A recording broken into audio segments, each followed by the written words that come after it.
ஸ்ரீமதே ராமானுஜாய நமக.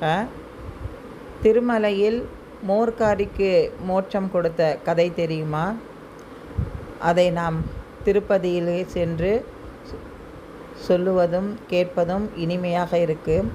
அப்படியே இயற்கை காட்சிகளை ரசித்து கொண்டு இன்று திருவாதிரையில் ராமானுஜரின் ஒரு சிறிய கதை கேட்கலாம். ஒரு சமயம் ராமானுஜர் தன் சீடர்களுக்காக பாடம் நடத்தி கொண்டிருக்கின்ற சமயத்தில் அப்பொழுது அங்கு ஒரு வயதான மூதாட்டி, மோர் வாங்கலையோ மோர், மோர் வாங்கலையோ மோர் அப்படின்னு கூச்சலிட்டுக்கிட்டே இருந்தா. இந்த சீடர்கள்லாம் பாடத்தில் கவனம் செலுத்தாமல் திரும்பி திரும்பி அந்த மோர்காரியை பார்த்துட்டு இருந்ததை ராமானுஜர் கண்டுபிடிச்சிட்டார்.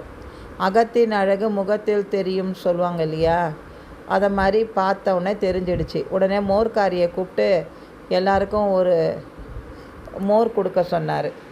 உடனே அவையெல்லாம் ஒரு டம்ளர் எடுத்து எல்லாருக்கும் அந்த மோரை எல்லாருக்கும் விநியோகம் பண்ணிவிட்டு கடைசியில் ராமானுஜர் காசு கொடுக்கும்போது, அப்பா, இந்த ஜென்மத்தில் எனக்கு நிறைய வேதனையை அனுபவிச்சிட்டேன், நிறைய கஷ்டத்தை அனுபவிச்சிட்டேன் வாழ்க்கையில்.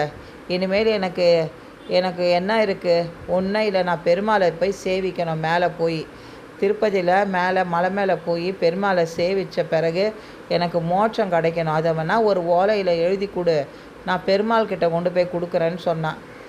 உடனே அவர் என்ன பண்ணார், ராமானுஜர் ஒரு ஓலை கொடுத்து அதில் இந்த மோர்காரிக்கு, இந்த ஓலையை கொண்டு வரும் மோர்காரிக்கு மோட்சத்தை அளிப்பீராக அப்படின்னு பெருமாளுக்கு ஒரு ஓலை எழுதிட்டார். உடனே அதை வாங்கிட்டு மேலே வந்துட்டா, மலை மேலே பெருமாளை பார்க்க வந்துட்டா. உடனே அங்கே இருக்கிறவங்கெல்லாம் தடுக்கிறாங்க. பட்டாச்சாரியெல்லாம், யார்மா நீ உள்ளே அப்படி அவசரமாக ஓடி வர? இல்லை, ராமானுஜர் சீட்டு கொடுத்துருக்காரு, ஓலைச்சோடி கொடுத்துருக்காரு, பெருமாள் கிட்ட கொடுக்க சொன்னாருன்னு.